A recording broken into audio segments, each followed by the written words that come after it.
n'est jamais trop tard. Il n'est jamais trop tard. Il n'est jamais trop tard. Il n'est jamais trop tard. Mes copains ont des voitures, il y en a d'autres à l'aventure. Mes copains ils sont partis. Oh mais moi je suis là pour servir mon pays. Et je suis là.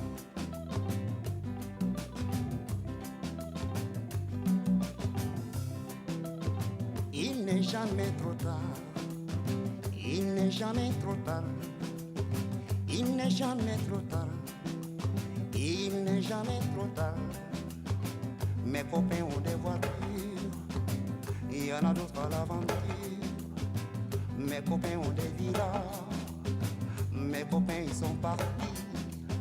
Oh mais moi je suis là pour servir mon pays. Oh je suis là, petit à petit, l'oiseau fait son nid. Petit à petit, l'oiseau fait son nid.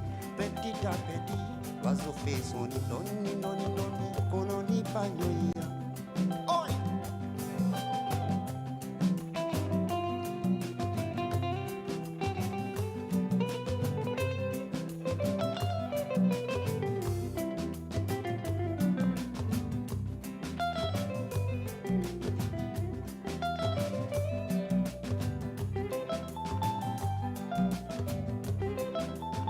Il n'est jamais trop tard.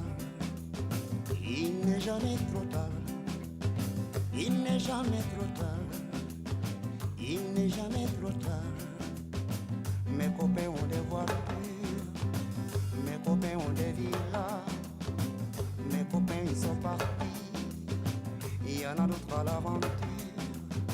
Oh mais moi je suis là pour servir mon pays. Toujours là, petit à petit, l'oiseau fait son nid. Petit à petit, l'oiseau fait son nid. Petit à petit, l'oiseau fait son nid. Petit à petit, l'oiseau fait son nid. Doni, doni, doni, kononi panyoira. Doni, doni, kononi panyoira.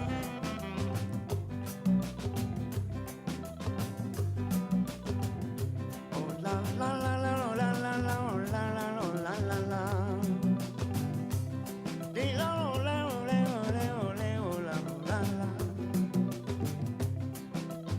Kononi panyoira. Petit à petit, kononi panyoira. Petit à petit, kononi panyoira. Noni noni noni, kononi panyoira.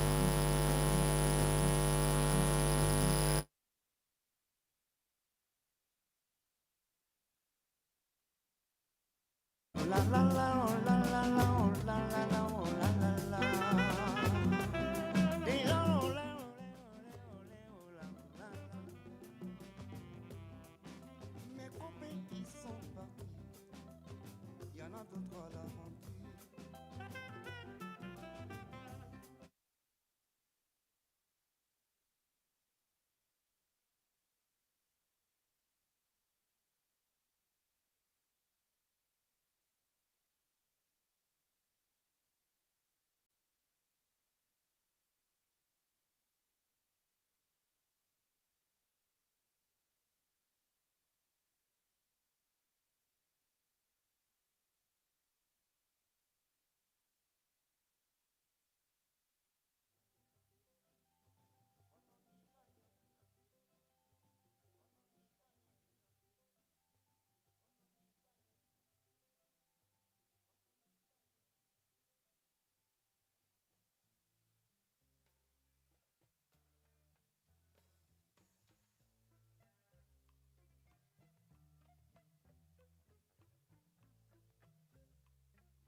adem tilla boy.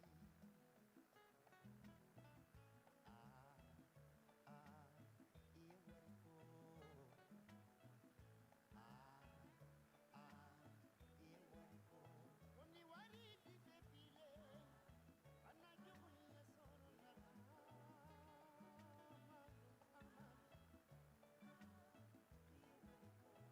Oni wari di fefile, anajumu ye solo la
Distinguished friends, colleagues, partners in co-creation of the Sustainable Development Agenda, of the Sustainable Consumption and Production Agenda, welcome to this, I would say, third and last plenary of the first One Planet Network Forum. It has been, I have to say, a true privilege to be part of this event, which has been not only, I would say, a milestone in the sense that in 10 years of existence of the One Planet Network, this is the first time, the first opportunity that we have had to bring in such a way not only the existing partnerships and networks, but to widen the tent to new ideas, to new processes, and to new actors. We have, as a matter of fact, in our last session, two very engaging panels. The first panel, but both will address the strategy on sustainable consumption and production and the work that we have been doing here from two angles. First, we would like to help you have a catch-up of the work that we did on the first day in the context of the consultations led by the board of the NYFP for the development of the global strategy that will guide our efforts until 2030. Second, we will hear from a set of distinguished ministers and representatives that are here, not only their reactions, are we doing well? Are we setting the right course of direction? Are we delivering and developing the right angles for national action? But also we will hear announcements on how can we bring better action through science, through business, through innovation. So in our first panel, and here I want to really appreciate and to thank three distinguished panelists that will help us guide our discussions today. First, we have Ambassador Giovanna Valverde, who is the permanent representative of Costa Rica to UNEP and UN Habitat. Let's not forget that we had the executive director of UN Habitat this morning today with us, and she is also co-chair of the board of the NYFP. We are also trying to establish connection with our distinguished chair, Mr. Tariq Irfan, who is currently in Islamabad, and he has been part of these discussions, this being a hybrid forum, the way we work. I also have the privilege to introduce Minister Correa from Colombia, Minister of Environment of Colombia, who will be here with us today, and a colleague, my dear friend and colleague, Ms. Adriana Zacarias Farah, who is the head of the Go for SDGs initiative, one of our partner accelerators that's working at the regional level for change. So this is the panel that will help us set the ground for our next conversation that will speak very much on means of implementation, financial commitments, and transformational actions. So why don't we start, Ambassador Valverde, with inviting you, unless, do we have Mr. Irfan just checking the connection? No, not yet. As you, perhaps let us start then with Ambassador Valverde with explaining to us in simple words, maybe those of you that have not been part of the journey of the board, that have not been part of the discussions on the global strategy, why don't you share with us the four main pillars of work that we have been considering with member states and stakeholders at the beginning of this forum? The floor is yours. Thank you very much, Jorge Laguna, well, Mr. Laguna, and welcome also to the new panelists. Welcome to all the participants, and thank you so much for your engagement in this very important topic, which is One Planet Network Forum and the Sustainable Consumption and Production. I wanted to share with you basically what we discussed yesterday in terms of not only the global strategy, but the four pillars, because the session we had in the morning was extremely rich from all the participants in terms of how these pillars could be modified somehow to ensure that we accelerate the action that is required on the ground for SCP. So what I'm going to do is very quickly read the 4 pillars, but with what we took from yesterday's interventions and that we consider can help us all perhaps to work together towards a common position in terms of this global strategy and vision and the pillars. So we had focused, and this is the outcome of what we discussed yesterday, that the first pillar, which comprises the strategy to position sustainable consumption and production to achieve commitments for climate, biodiversity, and pollution. And this is in line, of course, with the mandate for the 10YFP to serve as a tool to support the implementation of global sustainable development commitments and the implementation of targets and goals agreed under relevant MEAs. The second pillar, which is oriented, as we all know, to leaving no one behind, which this means empowering countries and stakeholders for mainstreaming and implementing sustainable consumption and production, leveraging on the UN development system. So this was one of the other important points that we discussed yesterday. Involved in this, we will be able to strengthen cooperation, technical assistance, and demonstrate solidarity, placing people and communities at the heart of our actions and objectives. The third pillar focuses on enabling changes through circular economy and other approaches, transformative partnerships, tools and solutions across high-impact systems and sectors. So this was a broader vision on the third pillar.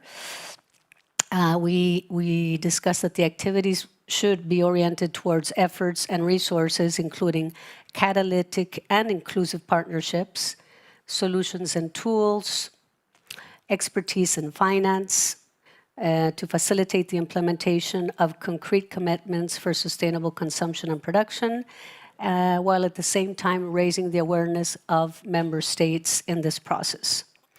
Obviously, financial and business communities need to be part of this process, including large multinational companies and small and medium-sized enterprises, or SMEs, local governments and citizens, popularizing and supporting the operationalization of system-based approaches, value chain and life cycle analysis, circular economy strategies, among others.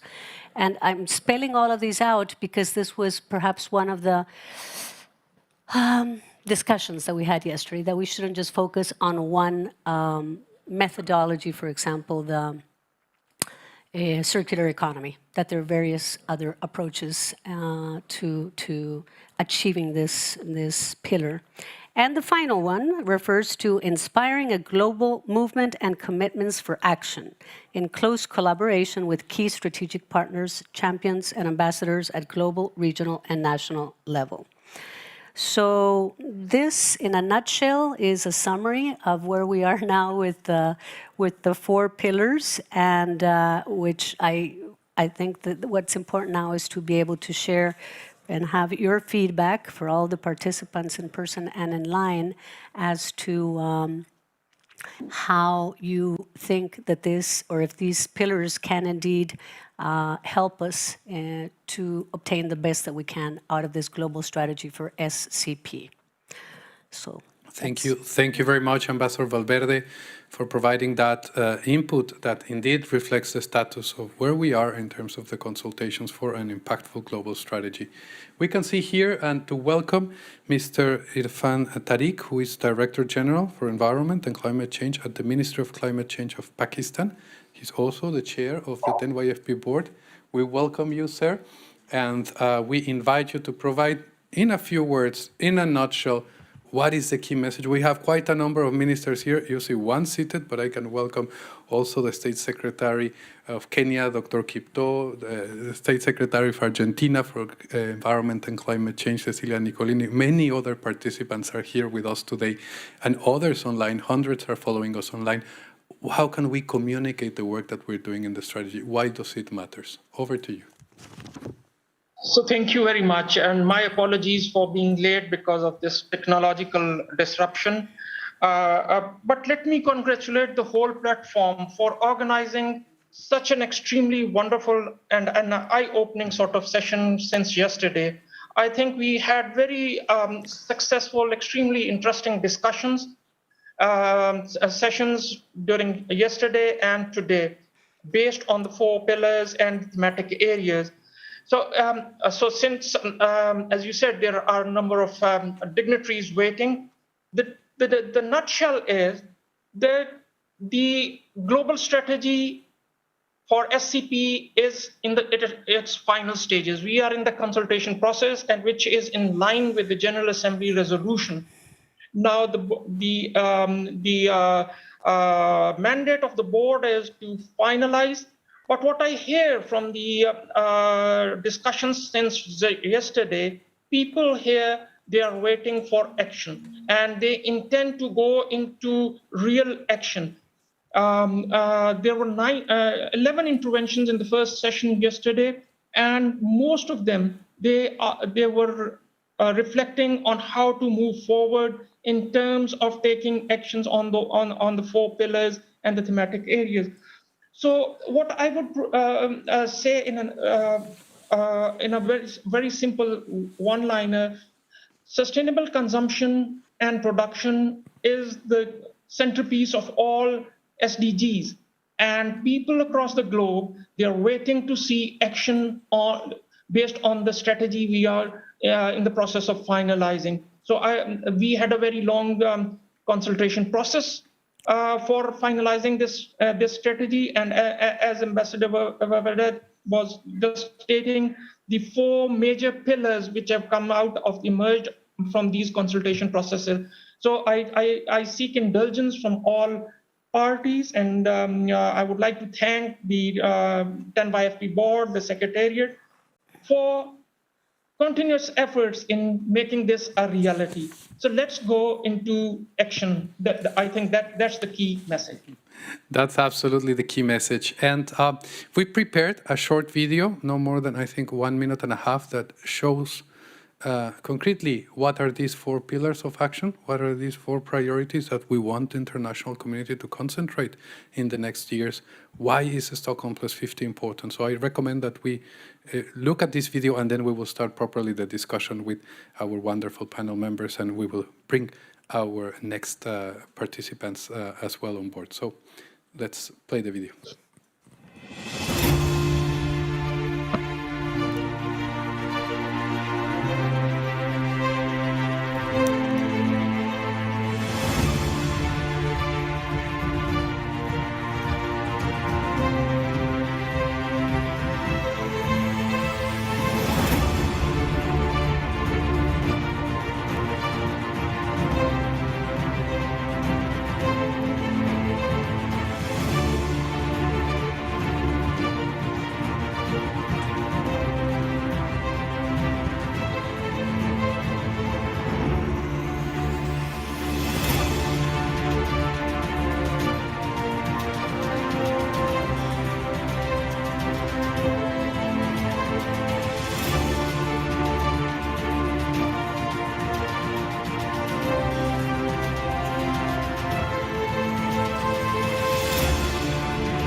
Minister Correa, Colombia has been already, for quite a number of years, spearheading sustainable, transformative actions in the way you approach your economy and the use of your natural resources. You have seen, and as a matter of fact, the centrality of Sustainable Development Goal 12, produce and consume with care. And you have a number of initiatives that can help us see in what way are they bringing and underpinning the strategy on sustainable consumption and production. What is the message that you would like to give to us today? Well, thank you, Mr. Laguna, and all my friends and colleagues. I like delivering change. That's what we have to do, but we have to do it fast. We don't have time to wait, and nature can't wait anymore. Colombia was the first country in Latin America to have a circular economy strategy. So we've been working in that for 4 years now. And I would like to list, some actors that we need to work with in the next years. Private sector, we have already signed carbon neutrality agreements with 700 companies in Colombia, and we are working with them not only in our NDCs, but also in circular economy strategy. So now we have, 3 years ago, we had a recycling rate of 7%. 3 years later, we doubled that. Adriana knows perfectly about our circular strategy, circular economy strategy. So we doubled our rate in 3 years. And now, President Duque has signed a bill, it's the Climate Action Bill in December. So we are working to have 24% of our recycling rate in the next 8 years. We are working to have 100% of the single-use plastics all recycled, compostable, or reusable in the next 8 years. The other important actor, Mr. Laguna, is cities.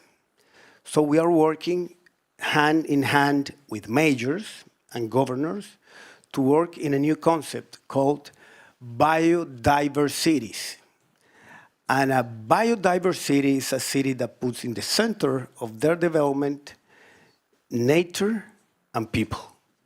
So with the biodiverse cities, that we already have 14 biodiverse cities in Colombia, we are working in the circular economy strategy, we are working in waste management, we are working in nature positive, we are working in the carbon neutrality agenda for the next years. So private sector, cities, and young people.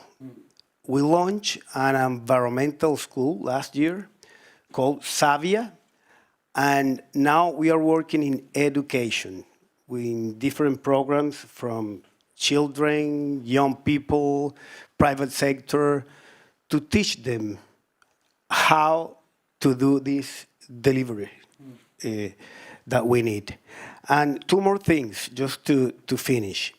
2 actions that we are working on. The extended producer responsibility that established the environmental management of paper, cardboard, plastic, glass, and metal packaging waste. And now, it's estimated that with the implementation of these management plans in 2021, at least 200,000 tons of packaging waste will be used. So now the private sector have a big commitment in our goals. And the other one is actions to promote the rational use of plastic bags, decreasing their demand at points of sale. And I'm going to give you a number. 700 million plastic bags were no longer distributed at payment points with respect to the base year 2015 by plastic bag distributors. So now when the people goes to the point of sales, they don't use a plastic bag. They just, bring their own bags or just keep them in their hands. But we are definitely decreasing the plastic bag use. So those are two actions that we are working on, and definitely the policy making that is so important, because it's not only actions, but the policy have to be strong to work for the next years. In Colombia, in Costa Rica, in different countries of Latin America, we have very short periods of government, 4 years, and we don't have re-elections. So when you are not, making a strong policy, you don't know what's going to happen next. So in Colombia now, we have a strong policy. We have a climate action bill. We'll be presenting a biodiversity law or bill in the next couple of days to the Congress. And that's the only way you can, leave a legacy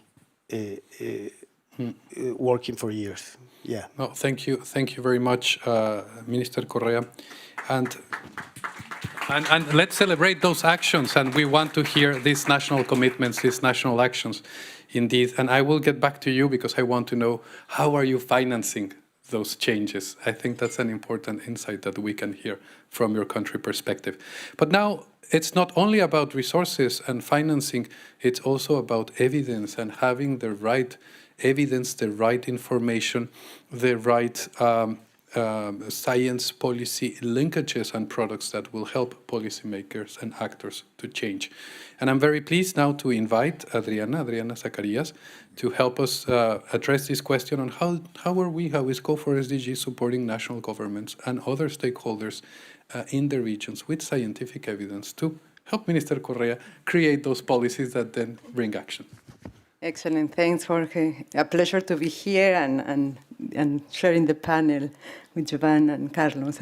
First, congratulate really for the leadership. As you say, I think you're leaving a legacy, not only to your country, in the region, because Colombia is one of the champions, really, and I think you have inspired other countries in the region to move faster in circular economy.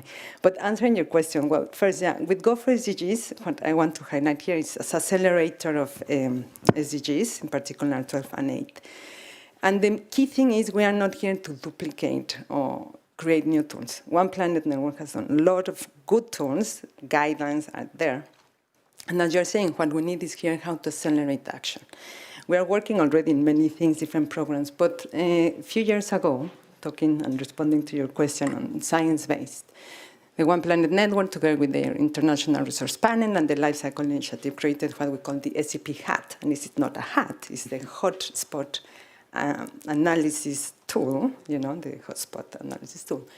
And that's really very useful. But what really helps is, first of all, we are gathering information of 40 years on key indicators for the countries where you can analyze, really, if I want to move towards sustainable consumption and production faster, what are my key sectors? Where I need to intervene? Because often, I think when Colombia, for example, stay in this example, when you started to look at the circular economy, there are 20, 50 sectors you want to look, but you need to see what are those high-impact sectors, where to start.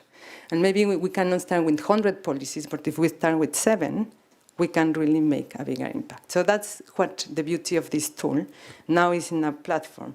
So what we did last year, Jorge, in this, is to start doing a workshop in 4 regions, Latin America, in Africa, and West Asia, and on Asia Pacific. I'm very happy to say that we, together with the One Planet, ERP, with the University of Vienna, we trained more than 250 people. And happy also to say that 40% of the participants were from governments.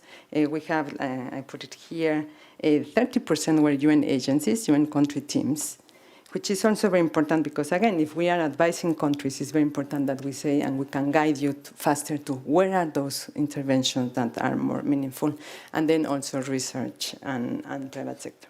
So what I think is very important is governments, you are facing limited budget, limited time. So it's very important to have accurate information based on science that will say, okay, if we want to make that transformative impact, let's start first maybe in these 3 sectors and in these punctual interventions, and then have a bigger impact. So. Thank you very much, Adriana. And we will get back to you at the end of this small segment when we celebrate some of those concrete results. Let me now, as I promised, and before I ask one question, because I think it's also important, Ambassador Giovanna, you presented the vision of the board and the status of the negotiations, but also Costa Rica is doing amazing, amazing things. And we have here the former Minister of Environment of Costa Rica, but also Deputy Executive Secretary. Let's give a hand of applause to Ms. Adriana Mesa, who has been speaking about food systems and land degradation. And this session is really not, of course, we're running out of time. Of course, we need to do more, but this session is also to celebrate action. And I will get back to you to provide us a hint on that action that Costa Rica is taking. And we will then wrap the panel with inviting Pakistan, who has one of the most ambitious circular economy policies developed in that specific region. So we believe that we need to hear from those elements. They impact the strategy. So Minister Correa, how are we funding these shifts on sustainable consumption and production? Are they good business in Colombia? Well, how are we doing it in Colombia? I think the private sector have a big responsibility on this. So most of those actions are financing by the private sector, definitely. We also have public resources from the government. Majors in cities have a big responsibility too. We have a carbon tax. We are receiving about around $200 million every year to finance these kind of strategies. Circular economy, waste to energy, energy transition. So we have an interest amount of resources there.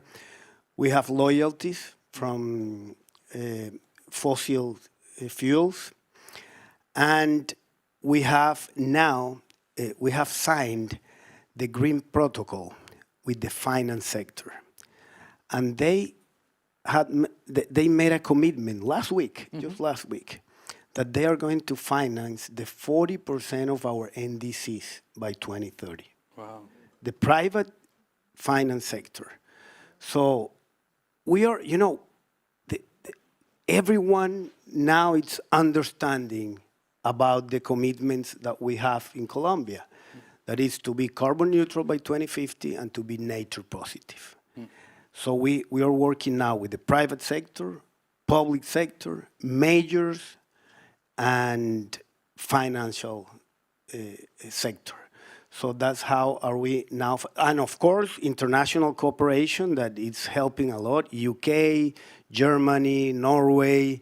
We are working together with the United States and other kind of different organizations, the Green Climate Fund, the GEF. Well, we have to put all these together because we don't have enough money to do what we want to do. So we need a lot of help, support, and creativity. But it's about setting the priorities right and putting the leadership and then guiding the investment. Challenges and the purpose well defined. Excellent. Let us now hear, Ambassador Giovanna, what is the message? You as representative of your country in Kenya, you're looking at challenges, you're looking at cooperation there, you're looking at similarities. What is your take that you would like to see as well from your own perspective in this strategy? What speaks most from your position in which you sit? Well, I guess now speaking in my national capacity, I appreciate your words in terms of how Costa Rica has been, I think, in multiple areas, especially in nature restoration, has been a success story, honestly. And I couldn't agree more with Minister Correa in terms of the importance of having solid public policies, which must be medium and long term, precisely because we do have this change in governments. But Bottom line is it's a multi-stakeholder agenda and has to be embraced, and everyone must be committed to it if we want it to be successful.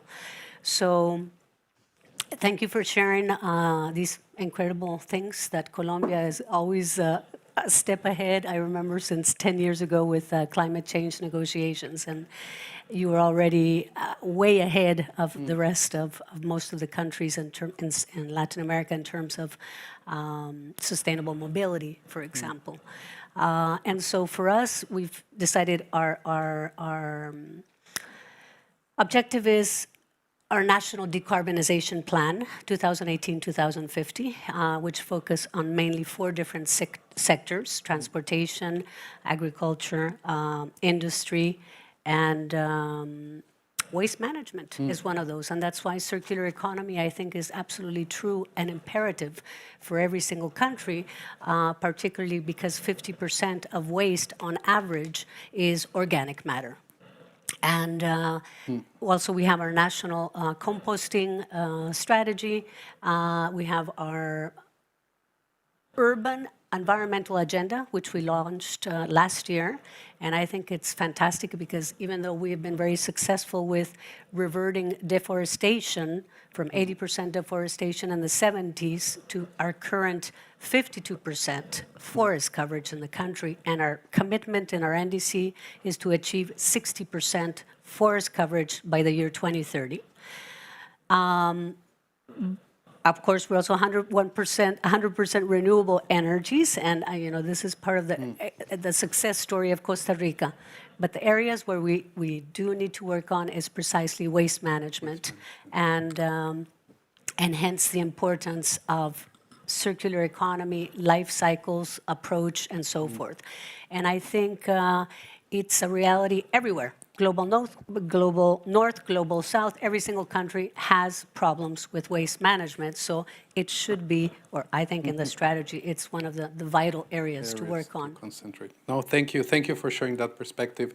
Mr. Irfan, last minute to you to also share. I think it's important that we hear and celebrate action in Pakistan.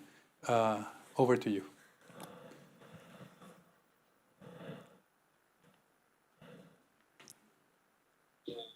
Thank you very much. Thank you very much. So I hope you can hear me. And to again present this in a very nutshell, I would say we have promoted circular economy through nature-based solutions. And we have tried to take this it as the major initiative in terms of addressing climate change, biodiversity loss, and pollution. The second most important thing is we thought it is something which the government cannot do, or a single segment of society cannot do. So we have taken an approach which can be called as whole of society approach, which has actions for academia to do, which has got actions for non-governmental organizations, which has got very extremely important actions by the private sector. As was reflected, private sector has a very important role. And the main thematic areas as Ambassador Varvata was just mentioning, they are similar: waste, agriculture, cities, and transport. So we are concentrating on this, and we're trying to create a circular economy where nothing is waste. Everything has to be used in a different fashion. So in the two thematic primary drivers, whole of society approach, and the last one is behavioral change. We can't do it without changing behaviors. And that is where we have a very prominent role for different segments of the society. Thank you very much. Thank you. Thank you very much. And let us all thank the panelists. Please stay here seated, but just appreciate the words, the commitments. I think they have all spoken to the elements of the strategy and how that reflects national actions. Before I bid farewell to this first panel, I would like to keep our distinguished panel members as I would say, witness of a very small announcement that, together with Adriana, a commitment for action we are going to make. If we can display the slide as a segue to introduce the announcement by Adriana Zacarias on our joint behalf of all partners on enabling science-driven approaches for impactful, sustainable consumption and production interventions. And this is a good story, Adriana, and I ask you to please announce the regional science partners for SCP that we are launching today, and we want to communicate at Stockholm+50. Excellent. So we kept this surprise for you. So we are very happy to say, as we say, we have started to create more science-based knowledge. But the idea is, how can we replicate that and have trainers in the different regions? So we are very pleased to announce today 5 regional science partners. So we have Cleope, that is in the Universidad Tecnológica Nacional de Argentina. We have the Pontificia Universidad Católica in Peru. We have also the National Clean Operation Center in South Africa. And in Asia and the Pacific, we have Group Institute TERI, and also Thailand, the University of Technology in Thonburi. Now, these are scientific institutions that will be basically supporting national governments, also private sector, different stakeholders, in exactly what I say, analyze where are these hotspots for changing this systemic change towards circularity, sustainable consumption and production. At the beginning, what we want is that they will start using and scaling up the SCP HAT that I just mentioned. But in the second year, what we want to do together with all of you is to co-create with them agendas that will be also responding to your national priorities, to the demands, so that they can be, in a way, science partners that will be supporting you.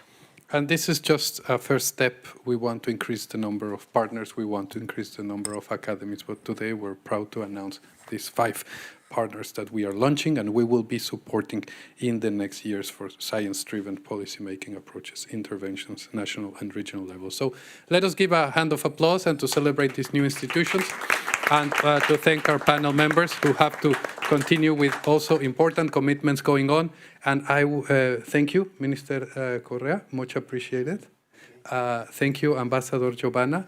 Thank you very much, Adriana. And I will move on straight as we bid you to call on our next panel members that will be joining us. Let me start by calling, first and foremost, I will invite Minister Emma Kari from Minister of Environment and Climate Change of Finland to take a seat here. I will then invite our dear friend, Minister Cecilia Nicolini, State Secretary of Climate Change, Sustainable Development and Innovation of Argentina.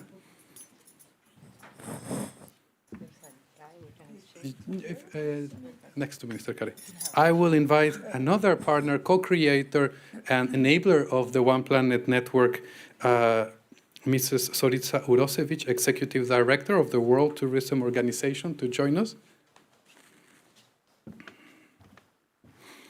I wish to also welcome online, and I hope that she is already connected, another great partner of ours, that's Dr. Oyun Sanjasuren, Director, External Affairs of the Green Climate Fund, and also former Minister of Environment of Mongolia, who is joining us. Oh, Oyun, great to see you. I'd also like to invite Dr. Chris Kipto to join us here at the panel. He is the State Secretary for Environment of Kenya. He will be helping us conclude and wrap up the forum, and as co-convener, co-chair of the international meeting Stockholm+50. It's really important that you take these messages home. We will be inviting you to embrace, take forward these messages. I will invite also Ms. Kristina Hietari, Senior Director of Visit Finland, because you're going to be making also an announcement, and therefore you have a seat at the table because Visit Finland, we're not going to yet sell the announcement, but we're very excited about it. And Mr. Astrid Schumacher. Astrid Schumacher, I think I told you. Oh, yes, Astrid, welcome. Astrid Schumacher, Director for Green Diplomacy, Multilateralism, European Commission. And I will give my seat, and I will moderate from here, to Mr. Nicola Villa, who represents MasterCard, Executive Vice President, Strategic Growth, Global Lead, Government Engagement. And this is really to show that if we want a nature-positive economy, if we want to see actual sustainable consumption and production happen, we need these actors to be mobilized. So let me start by inviting Minister Makari. As you were arriving, you were hearing that we are working together with government partners and institutions on a new global strategy on sustainable consumption and production. And Finland has been a leader in supporting the shift you have led with your wonderful team, the work on buildings and construction, but you have also been involved in a number of other areas. What is your message? How does the strategy respond to Finland's national vision and also international ambition to support the achievement of the SDGs? Welcome. Thank you so much, Jorge, and it's lovely to see you, all my colleagues and all my new friends. I'm sorry that we were a bit late. The flight from Finland took a bit longer than we were hoping to be, to take, but I'm so happy to be here. And of course, it's an honor to be here and celebrating the making of the global strategy for sustainable consumption and production. I had the honor of starting my workday today with Professor Sir Dasgupta, who also wanted to send his regards to this panel, and we were having a fantastic discussion about the links between ecology, nature, and economy. And I think his main message to us all was that we need to change the ways of consumption and productions towards a more sustainable and circular economy. So it suits very well this discussion that we're having here today. We need a paradigm shift for our economies, I think for many different reasons. First, natural resources fuel our production and consumption, and the use of virgin natural resources is the main cause for climate change and decrease in biodiversity. And then second, the green transition will trigger a new race for natural resources. Windmills, electric cars, hydrogen solutions require more materials and low carbon electricity. And then third, half of the greenhouse gas emissions and more than 90% of biodiversity loss and water stress comes from the consumption of resources.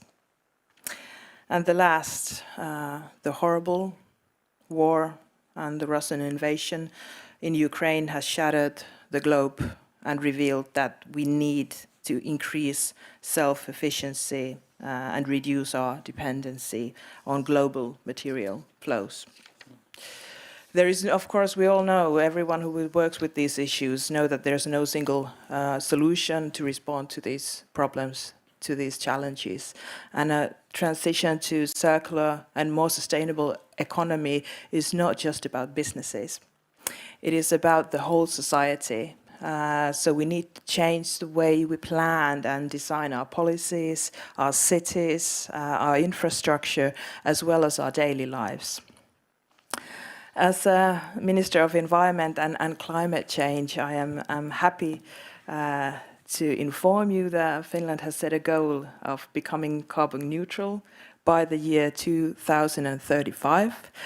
And to that end, the Parliament has just adopted a new ambitious climate act only last week.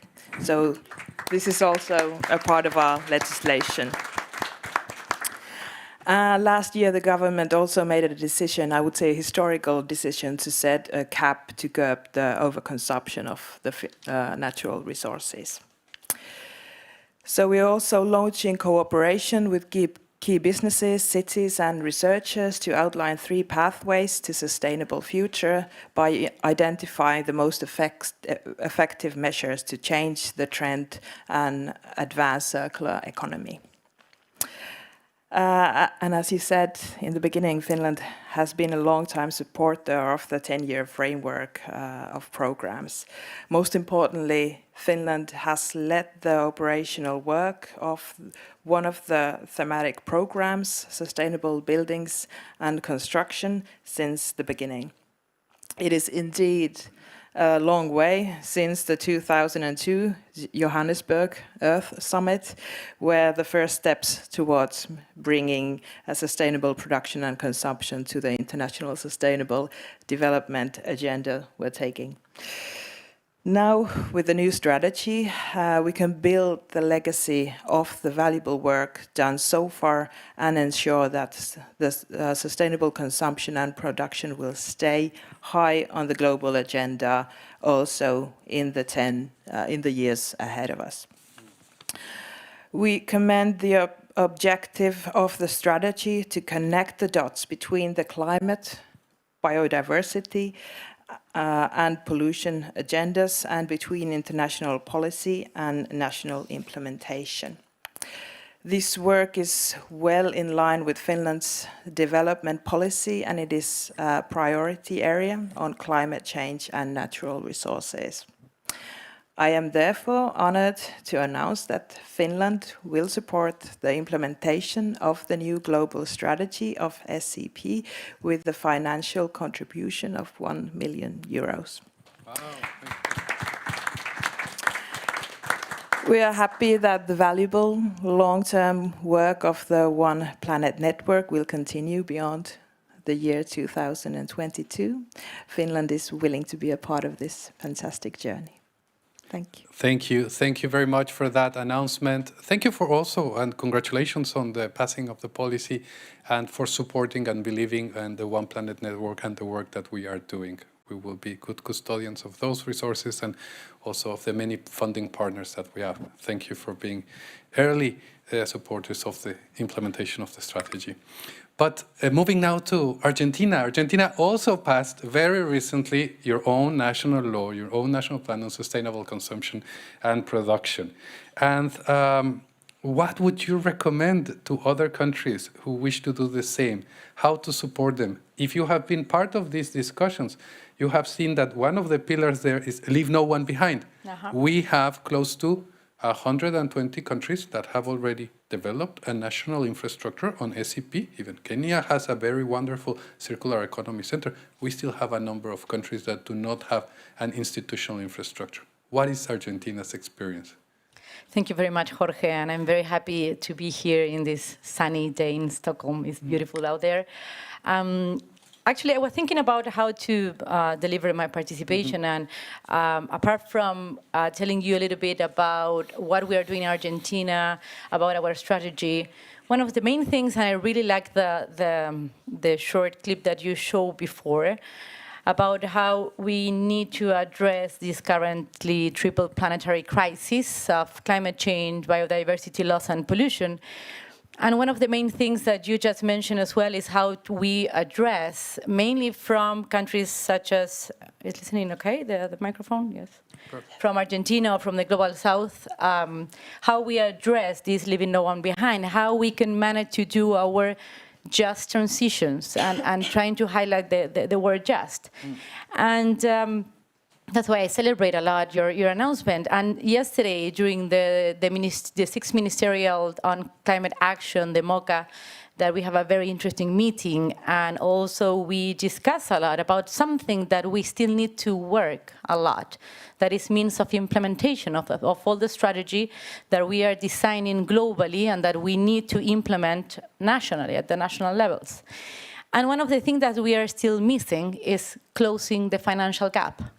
And that is something that we really need to move straight forward. And we were also talking about this with the next presidency of the COP in Sharm el-Sheikh in Egypt.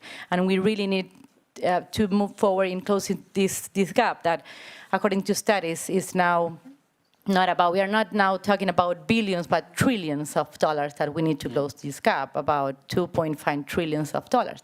And that is something that from developing countries, we need to continue working, and that's why also I celebrate participation of several funds that we know that the global objective of 100 billion is outdated, that funds are undercapitalized, that they don't have enough funds, and we really need to discuss and stress all this. And this brings us to something that we've been discussing also in different spaces, just like the G20 or the G7, depending on the countries. It's about redefining the global financial architecture. And that it's something that really we need to bring in these spaces, because if we are talking about transforming the way we consume and produce, we need to talk about also financing all this transition in order to be fair and to be sustainable in the future. Obviously, from Argentina, we are deeply committed to this strategy. We celebrate all the work. We've been working all together, and we will continue supporting and working on this global strategy. Apart from participating in different international and regional coalitions, as you mentioned, Jorge, we launched last year our national strategy on SCP, and actually we use a lot of scientific assessment. As Adriana mentioned, many of those tools were very important, and I think that in our challenges as country, as government, using science has been one of our main allies, and that is something that we need to celebrate, because many times it's not that common that we have science in as an ally to really make good diagnosis, build our strategy, and take them to implementation. And just to give you some hints about how we are working from Argentina. When we launched this national strategy, we did it from our national cabinet of climate change. That actually it's a law.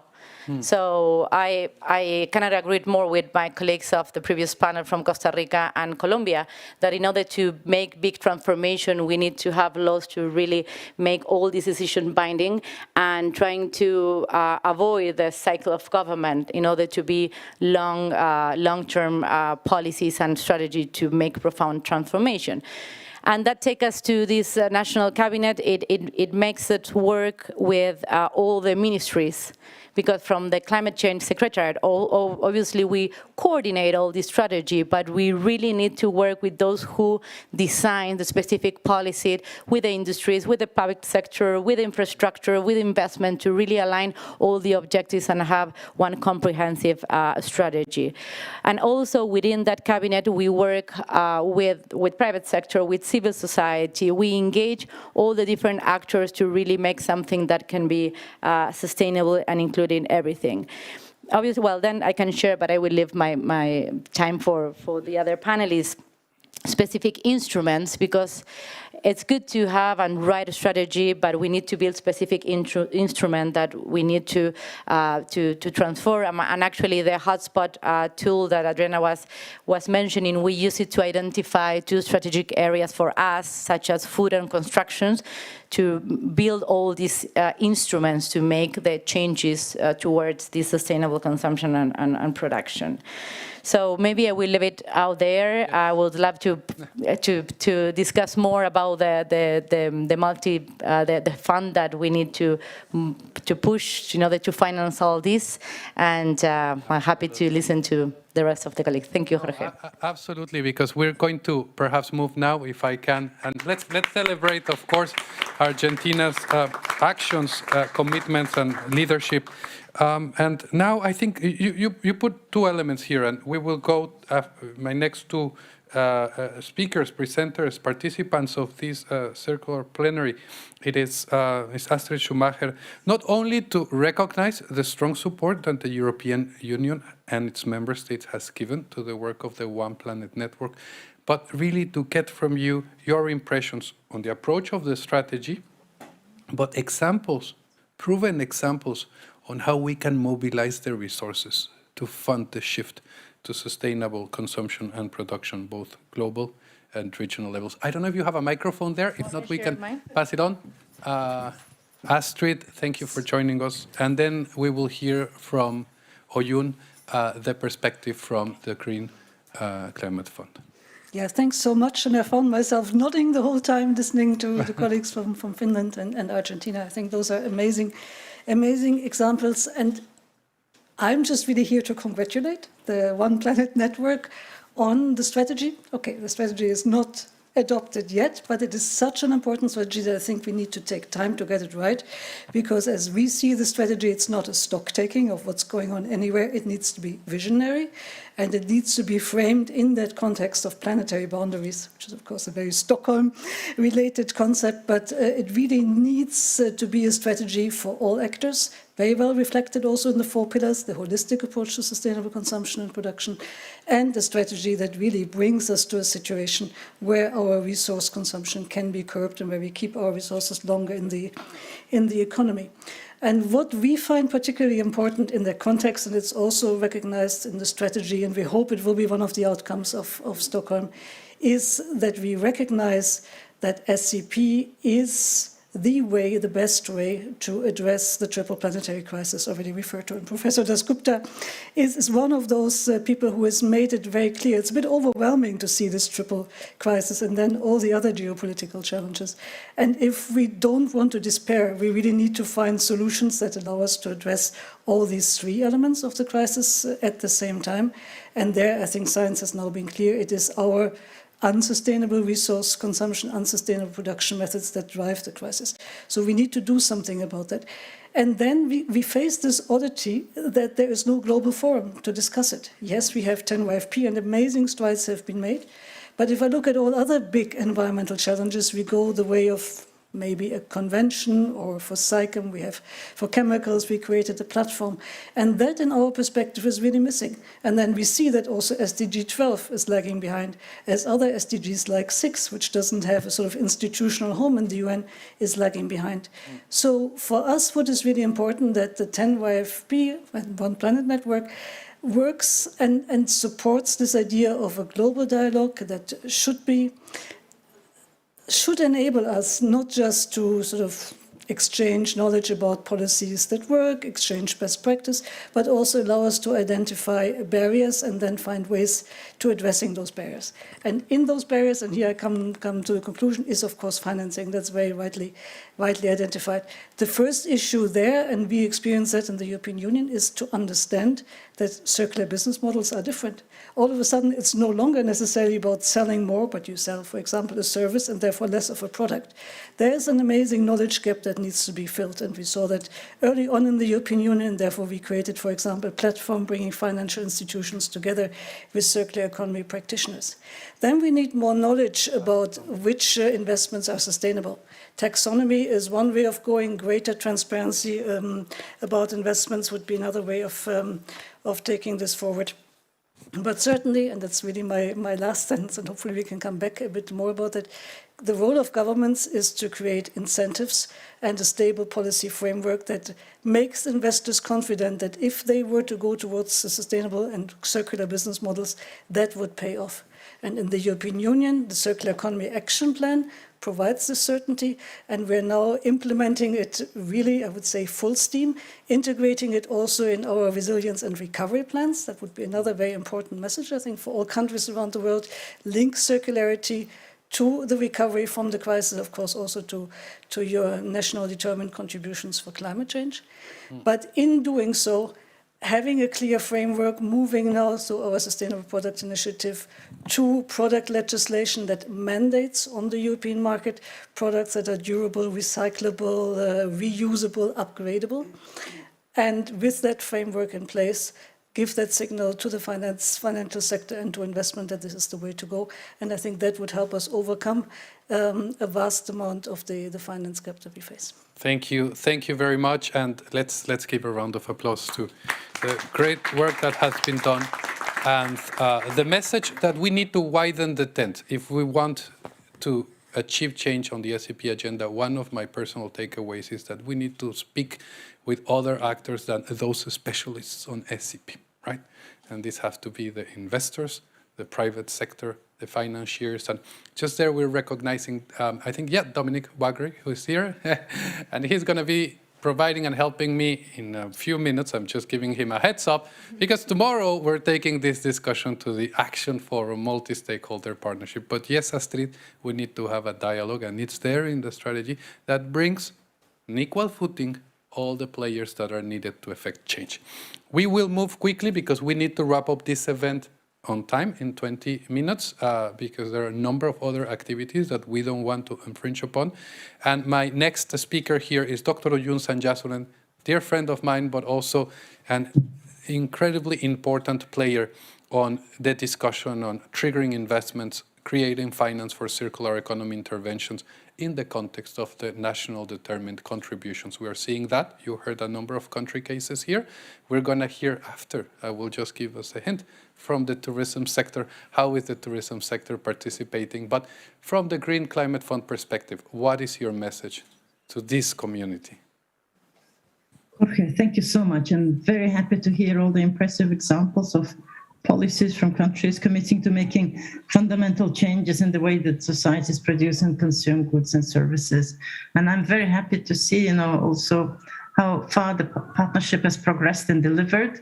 I remember in 2013 when I was Minister of Environment in Mongolia, we hosted the World Environment Day under the food loss and waste the theme. I think the 10 YFP was being initiated, and of course, there was a lot of homework before as well, but basically I'm very happy to see that the progress.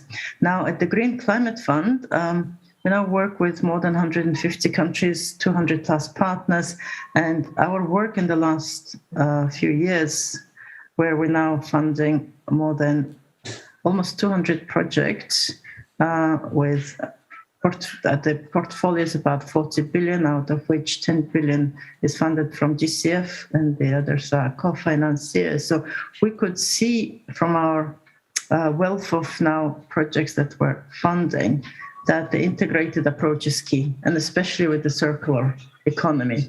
We see that in the NDCs and from the UNFCCC synthesis report, with approximately 50 countries have explicitly mentioning circular economy in their NDCs. But of course, a substantial number of additional countries include sectors like waste, tourism, construction in their NDCs.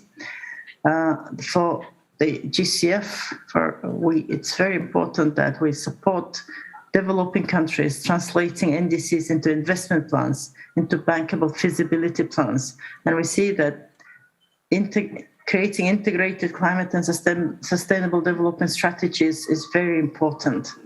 We can't just jump straight into one-off projects, individual projects. It's very important to have these integrated strategies, and through the readiness grants that we provide, planning, project preparation facilities, national adaptation planning, we just see that sometimes with this integrated planning, one can save almost 40% in going forward with the investment plans when it's done very well. Second is, of course, encouraging piloting innovation. So innovations not only in policy institutions, but also in technology, but also financial innovations as well. Very important, we also find that de-risking the investments, especially with the patient and anchor capital, sort of seeing longer term through tools like blended finance, but also through dedicated climate financing facilities and institutions is very important. So thinking of some dedicated also financing, vehicles for sustainable production and consumption is probably will be very important as well.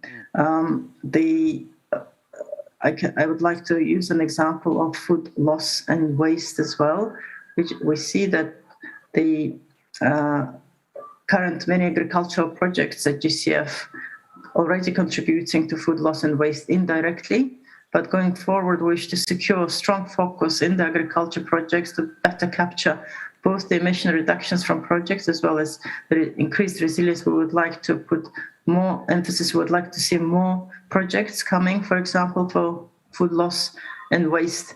And although the majority of GCF's agriculture projects support the SDG 12.3 target, however, countries face challenges in measuring, monitoring, reporting the food loss and waste reductions. I'm using this food loss and waste just to show as an example of what can be done.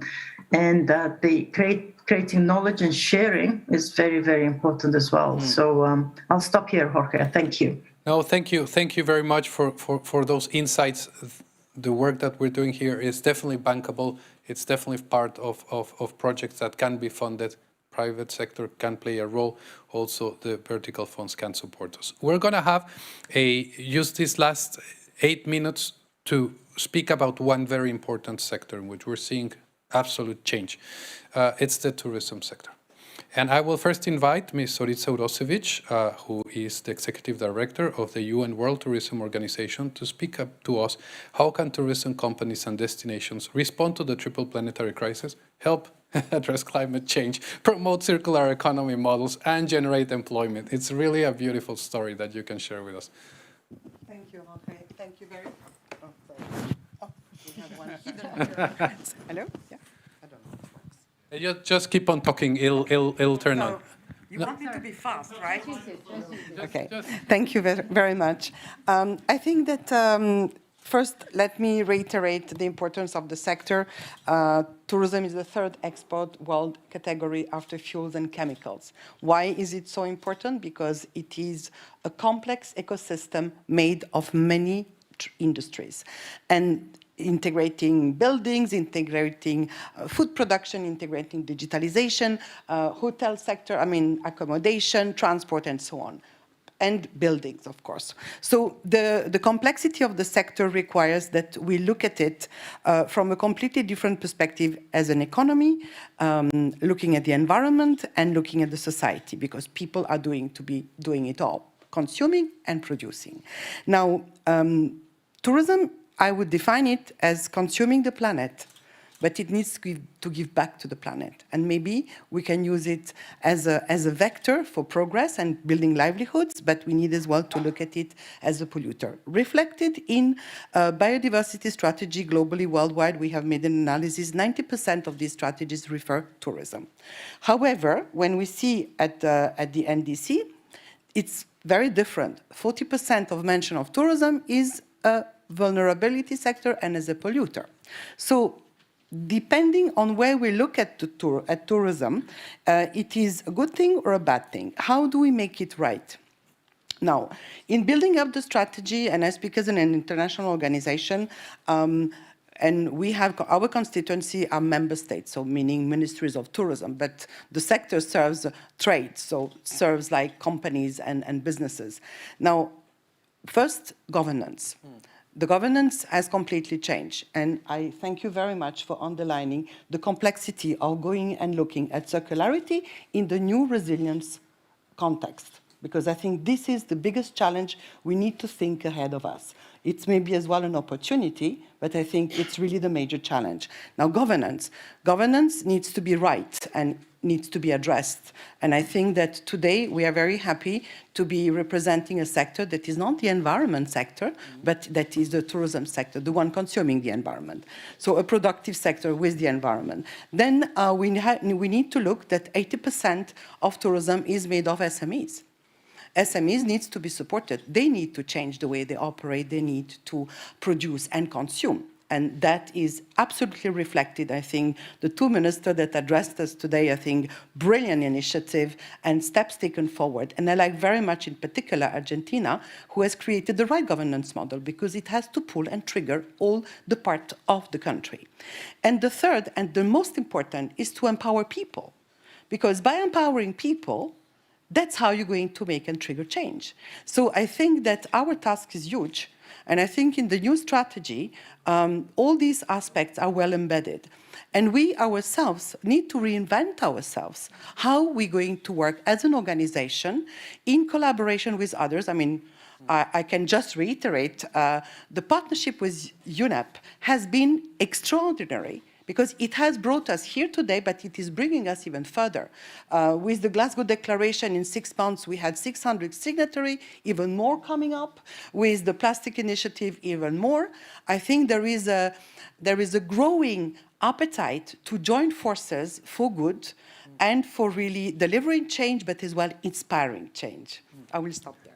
Thank you, Zorica. And let's give a hand to the wonderful work that the UN World Tourism Organization, the leadership that it is showing, and we have heard also from UN Habitat, from the regional commissions. Our goal as a network is to help other institutions embrace SCP and deliver. And this morning we also heard from the national country representatives of the UN speaking how they are using SCP to support countries embed circularity and sustainable consumption and production in the national pathways. So let's make a demonstration, and it'll be interesting to hear Christina, I'll get it right. No, I'll get it right. You try. Hietasaari. Okay. Great. Hietasaari. And just to make a bit of humor, but we are in Sweden, but also we celebrated Day 1 Swedish leadership. Now we're celebrating Finnish leadership. It has nothing to do with the minister coming here. You are going to tell us about how is Visit. First, tell us what's Visit Finland, and what's its multiplier role? How do you mobilize the tourism industry? Yeah, well, first of all, Visit Finland is an official tourist board of Finland. So our main function is to attract visitors to come and spend their holidays in Finland. And we are very committed to achieving the global climate action goals. Like we heard from our minister, our national policies really steer up towards socially, economically and ecologically sustainable society and carbon neutral by 2035 already. And tourism is no exception. Actually, all the national and also Visit Finland strategies put the sustainability in a very core of our activities. As you know, the climate change the climate is warming triple the speed in the Arctic areas compared to the rest of the world. And Finland is an Arctic country, so this is a very crucial issue for us and our future. According to our Arctic policies, all activities, including tourism as well, must be based on ecological carrying capacity, climate protection, principles of sustainable development, and respect of rights of indigenous people. And we already today see that climate change is affecting our tourism flows. Most of the attractions that Finland can offer for foreigners have something to do with outdoor activities and outdoor experiences. And so the climate change is already causing a tremendous economic impact to our companies because of the permanent change that it poses to the operational environment. And well, you know, Finland lacks the world Eiffel Towers or Colosseums, and the biggest attraction that we have for tourists is our pristine nature. And in the Lapland, in the north of the country, that's very world famous of the winter wonderland, you can imagine that how vital the snowy winters are there. So there is every reason and every motive for Finland to be the leader or forerunner in sustainable development. Thank you. And that's interesting. And as I was, Dr. Kipto, looking at me, it's very similar, the case with Kenya. We are, and as Madam Zorica mentioned, we're using all these platforms to help advocate for greener tourism. And just doing a small announcement, very soon in Portugal, we will be holding the UN Conference on Oceans, and we're working with Kenya and the Secretary of Tourism of Kenya to showcase as well the wonderful work that it's being done. We're very pleased to have Visit Finland here and understanding the model, how you're using nature. It is absolutely critical. And we will hear from Nicola, and then we will do a very interesting announcement that will make clear why are we showcasing Visit Finland today.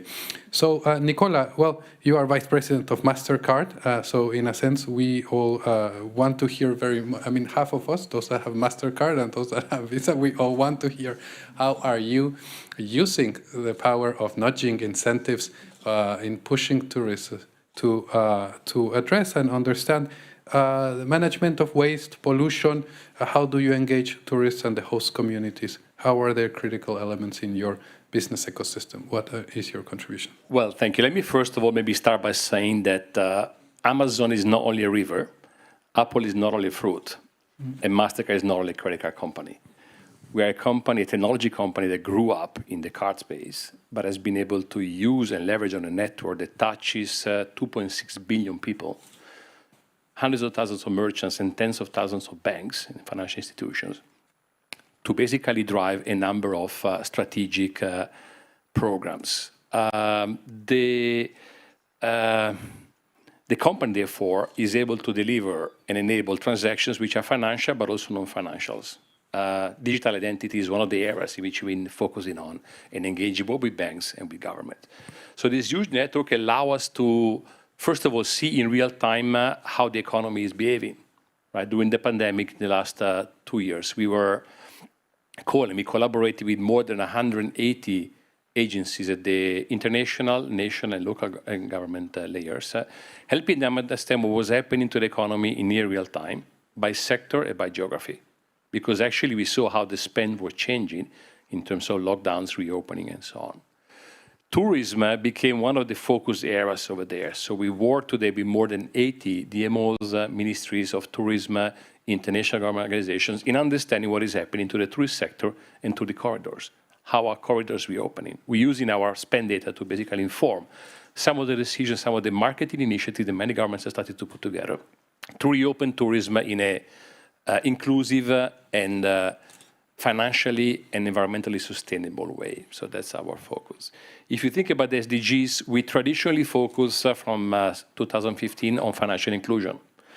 Through an endorsement with Queen Maxima of the Netherlands, we provided a commitment at the General Assembly in 2015 to financially include 500 million people, basically helping people in developing and developed economies join the formal economy. 2 years ago, we doubled the commitment with another 500 million people, 50 million of which in the SME sector, half of which female entrepreneurs. And so we made the commitment, it became very clear to us that tourism is one of those drivers. It's a sector which is made for 70% of SMEs, more than half are female entrepreneurs. And so we started to partner again, of course, with the UNWTO and many other government agencies in the private sector to basically drive those type of behaviors. Interesting example on Sweden, actually, that I'd like to mention is in the city of Umeå, which is north of Stockholm. So the city of Umeå, as a partner, basically came to us and said, can you help us understand and measure what the economic impact is of events that we are starting to organize? They're organizing every year a rally Grand Prix, right? A rally race, which is part of the global rally tour. So we went there, we started to look into the spend change, where people basically came into Umeå to look at the rally. But then we say, what if we start thinking about carbon emission calculation? Can we see actually if this event and the people are coming there are displaying a sensible behavior or not? So we partner with actually one of our global partners, which is called Doconomy. It's a fintech that has developed, in partnership with a number of Swedish banks, a carbon calculator for the consumer. So today, when you basically tap with your card or with your phone on a store, on a merchant, you are basically being helped to understand whether this is whether is a sustainable choice or not from an emission perspective. So we brought them into Umeå, and we've been able to basically measure not only the economic impact of the event, but also the sustainability. Doconomy is a very interesting technology for us and partner, because we started to tell the story to our banks, 11,000 banks around the world, about how they could mobilize their consumers and shift from collective intelligence related to climate change into individual actions, millions of tens, but then potentially 2.5 million. And we've seen an enormous uptake of partnership in the banking sector into this space. So banks from all over the world are starting to reach out to us and to the economy to basically work on this. So we're making a couple of investments which I will mention at the moment. One is we decided to establish our global center of gravity, our global innovation center for sustainability innovation in Stockholm. We're launching and opening a lab tomorrow morning. We have R&D people literally moving into lab at the moment. We have a soft launch this morning and yesterday with our friends at the WTO. So we're basically going to co-create and develop solutions with the public and the private sector, which could be developed globally and rolled out globally in Stockholm. And in September, we made a commitment, again with the endorsement and the support of the WTO, to open our Global Innovation Center for Tourism in Madrid, Spain. And so we're creating a network of labs, tourism in Spain, sustainability over here, financial inclusion in Nairobi, Kenya, artificial intelligence in Canada, to stimulate the co-creation of those solutions between the public and the private sector. And that's basically a bit our network model and our network effect. Excellent. So we would like to hear from you at our next forum. And let's give it a hand of applause, those commitments. On innovation, it'll be interesting to see financial inclusion, how the work that is going in Kenya going to take place. I lived there in Kenya for many years and saw the fintech revolution happening there. It is the savannah of digitalization, and it's a wonderful example. We have to speak more. The strategy brings inclusion.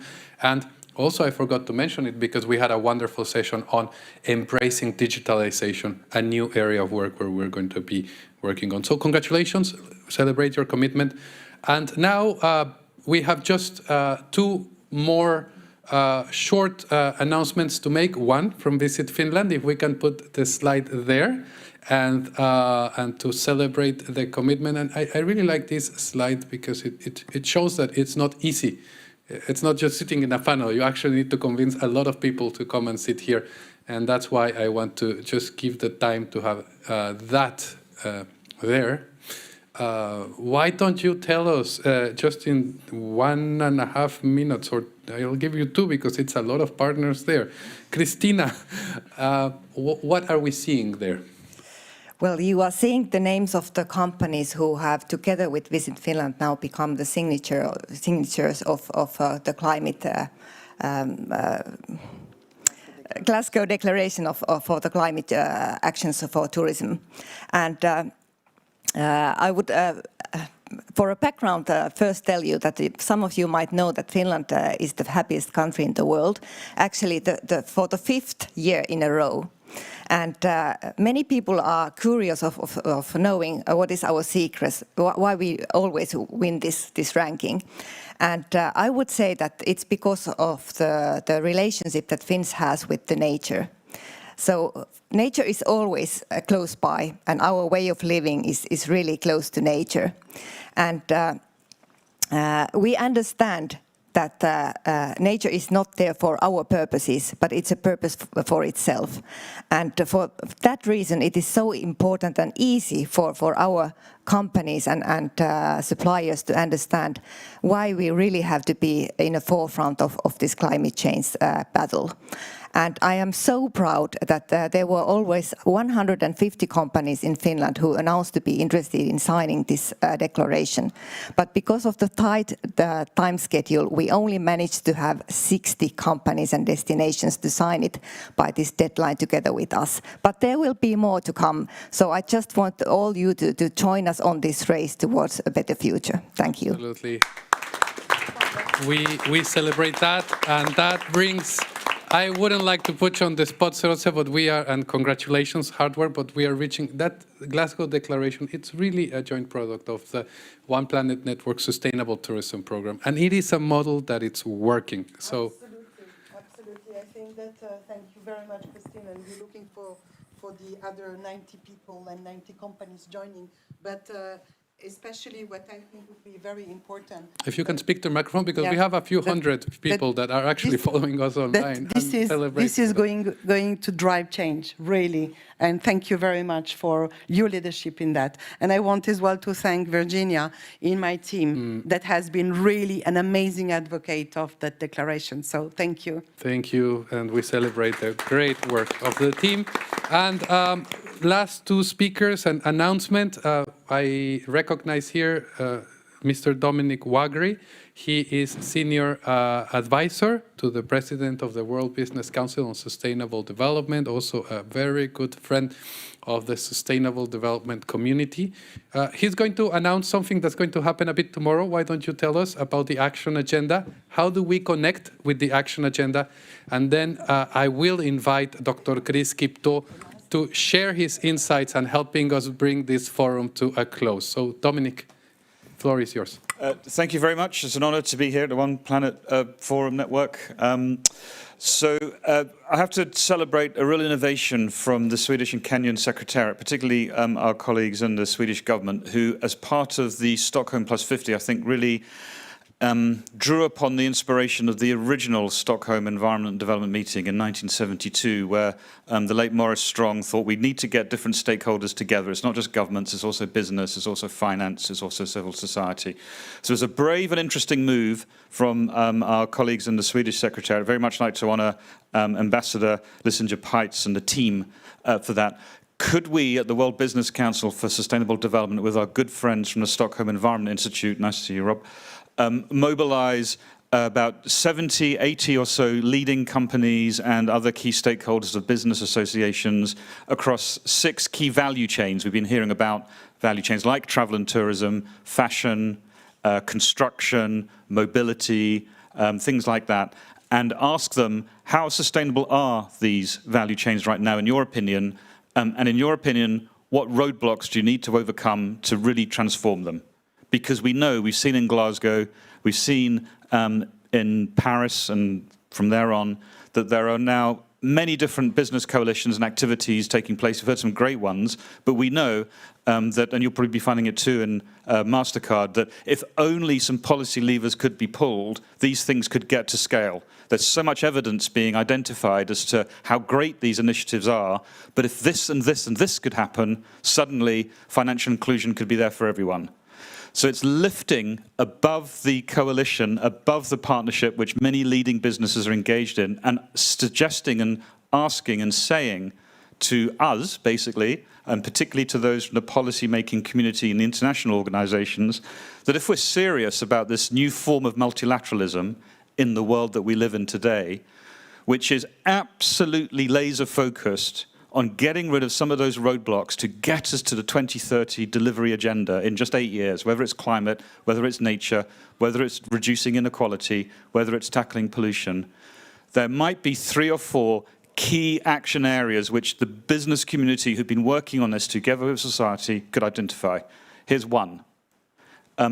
Circular economy has been identified right across here and in many other places, rightly so, for resilience. But we know from all of the great work that UNEP and others have done, that again and again and again, for businesses to unlock that, there are 3 or 4 key roadblocks. Common definitions, common standards, getting rid of trade barriers so that you can actually kind of make what is called waste, but in fact could be a completely new value set of secondary materials, move across boundaries. That's trade, that's environmental policy, that's probably an element of financing policy. What is a circular economy financial asset class? How do you define it? If you could kind of get a common definition, harmonization on that, lots of value would be unlocked and lots of things could happen. A circularity protocol focused on doing that, like the Montreal Protocol, focused with business and science and government to deal with the ozone layer. There are 2 or 3 other examples like that, but that is the heart of the Stockholm Action Agenda, which will be launched tomorrow with leading businesses and others from the government community. We're delighted that the former Prime Minister of Sweden, Stefan Löfven, will be there to open this because of the panel that he's chairing now about new forms of multilateralism. We're delighted that Ambassador Peitz will be there to close, and many colleagues in between. 10:30 through midday, Action Hub, I think, in the main Congress Center. Please do come along, and you'll be delighted with the punchiness of the recommendations and the thoughts from many in the business community. And again, just to thank the Swedish Secretariat, our friends at the Stockholm Environment Institute, and our dear colleagues at UNEP for the great collaboration. No, thank you, Dominique, and let's celebrate that major achievement. I really have nothing else to say but to thank you all and to now entrust to our distinguished co-convener of the International Meeting of Stockholm+50. We had here the Minister of Environment of Sweden yesterday, and today we have a true leader for the environment, for good economy, for social inclusion, many, many causes that I have admired during the political career to the service of the Kenyan people of Dr. Chris Kipto. I am very honored that you are here today and that you have accepted to summarize what you have heard. It's going to be a tough job. I'm giving you that tough job. But what are we conveying tomorrow to the Stockholm International Meeting? So let me give you you have a microphone there, the opportunity to bring this forum to a close and this important conversation to this moment. Over to you. Thank you very much. And I must admit, this is a very difficult job, especially coming at a time when I'm supposed to be in another forum, and I'm already late on the forum for financing plastic circularity. But I hope I will do justice in the few minutes I have. Maybe first, before I go to the summary, I also give the story for Kenya in a minute. I just want to say Kenya took very bold steps in 2017 to ban use of single plastics, and especially on point of sales. And we achieved 90% reduction in the plastic waste. And it's very good progress. The only problem we have is that we have porous borders. So because there are countries around us who haven't done as much as we have done. So we still see that coming in. We extended that to protected areas, and we have also seen a lot of success. But more than that, we have circular economy measures we have taken. A new policy in place. We have a bill now in Parliament on waste management, which is going to cause a paradigm shift in the way we manage our waste. I think we'll have that story later because I don't have time. But just to say that out of these discussions, clearly, this is an important subject for humanity today than ever before, the subject of sustainable consumption and production. And it's about doing more and better with less. It's about decoupling economic growth from environmental degradation, increasing resource efficiency, and promoting sustainable lifestyles, and hence the concept of circularity and circular economy. The other point that came clearly is that the world is consuming more than nature can sustain. More than ever, we are stretching and exceeding Mother Nature's capacity to regenerate naturally. And so I want to thank every participant that has come, that's been here today. We have had great discussions, and the deliberations will set the stage to address the key actions and commitments that member states should undertake to address nature-based solutions for a healthy planet. These discussions are important because they are taking place just after UNEA 5.2 and UNEP at 50, during which we had 14 resolutions, and which included the need for accelerated action for nature-based solutions. So let us therefore leverage the outcomes and shift focus to implementing the agreed measures. Yesterday, I saw a report from the Stockholm Environment Institute that indicates that for the last 50 years, on all the commitments we have made, we have only succeeded to do 10%. So we do a lot of commitments on multilateral environmental agreements at policy level, but we are not doing much on action. We are falling short on action. So I think moving forward, we need to make sure that we emphasize the need to be not only ambitious, but also to ensure that we act in a way that we get the results. Thank you all for reaffirming our commitment to develop and to implement action-oriented global strategy for sustainable consumption and production that will make that vision a reality by 2030. And we have agreed that we shall leave no one behind, that we shall deliver on global sustainability ambitions and bring us on track to 2030 through sustainable consumption and production. Ladies and gentlemen, we now need to focus, and I need to emphasize this, on actions and delivery, but we will achieve this through strengthened cooperation, innovation, and partnerships that we have pledged and committed to. In this endeavor, I want to thank the One Planet Network for playing a very vital role in bringing all the actors on board, including the private sector.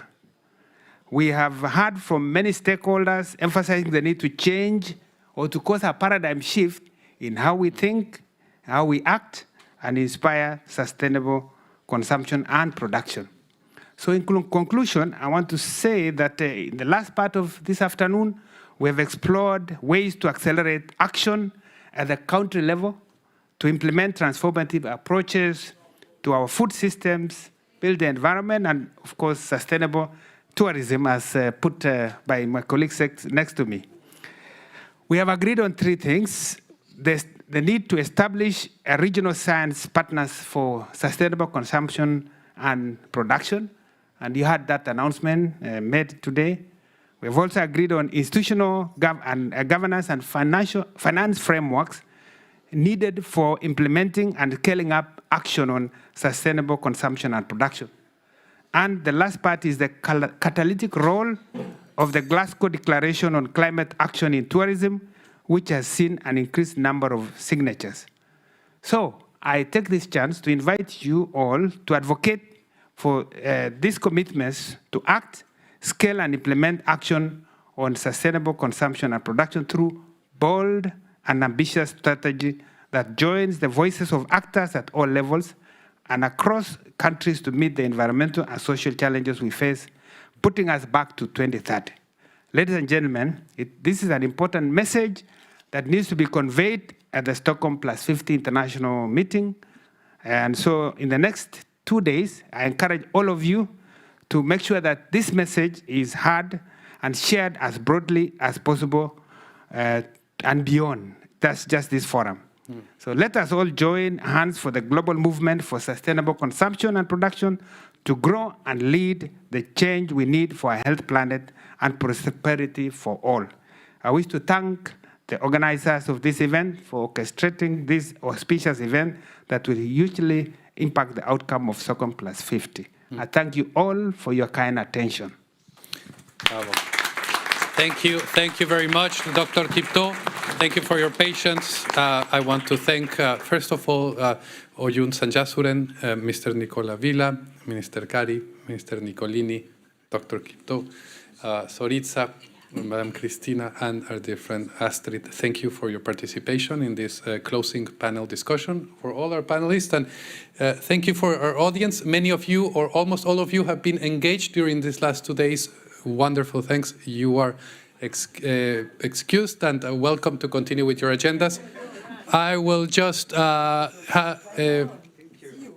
I wrap up and we bid farewell to our panelists, we appreciate as head of the Secretariat and on behalf of UNEP's Executive Director, this is a UNEP-powered partnership. And the way the Executive Director of UNEP has advocated and supported our work, we are UNEP's One Planet Network. We are here to ensure that our mandate is embedded into Agenda 2030. It's part of the way the United Nations systems delivers. It's part of the way we advocate for partnerships. I like to call this egoless leadership, and that is the beauty of the One Planet Network. I want to thank the team of the Secretariat, the wonderful colleagues here, my Fabian Pierre, Veronica, Branislav Lysenko, Svitlana Mikhaeva, who came here, the many others that have enabled this session to be broadcasted to over 2,000 or more registered participants that have followed these debates online. You have all seen they have all been filmed virtually. So I want to thank all the sessions organizers, all the participants that make the effort to come from far as I can see there, Senegal, we also have Barbados, we have colleagues that have traveled from Nairobi and many others, Cuba, quite a number of countries, Argentina. So really this has been a very broad global discussion. We are kicking off this effort. We will sustain it on a yearly basis as well because we think it's worthwhile. Our wonderful members and co-chairs of the board, I see there, our chair, Mr. Irfan Tariq, our wonderful co-chair, Ambassador Giovanna Valverde, all the members of the board of the 10YFP, all the leaders of the programs, of the 6 programs of the network that have been animating these discussions, and all the partners that have been on board. So on behalf of the team, thank you. Also, Eva Alner, who has hosted us, and we hope that this tradition remains with other board members promoting in their countries to support these events taking place. They are good investment, I believe, and the fact that they are hybrid, the footprint is reduced, we can make it neutral. we can help also, but bringing the network together, it's definitely a good investment. Thank you, Eva, and thank you to the wonderful government of Sweden for the hospitality extended. So with those words, we can bring this forum to a close. There is an important session. You all heard about circular economy. You've all heard about sustainable consumption and production. Maybe you are wondering, what's the link? What's the difference?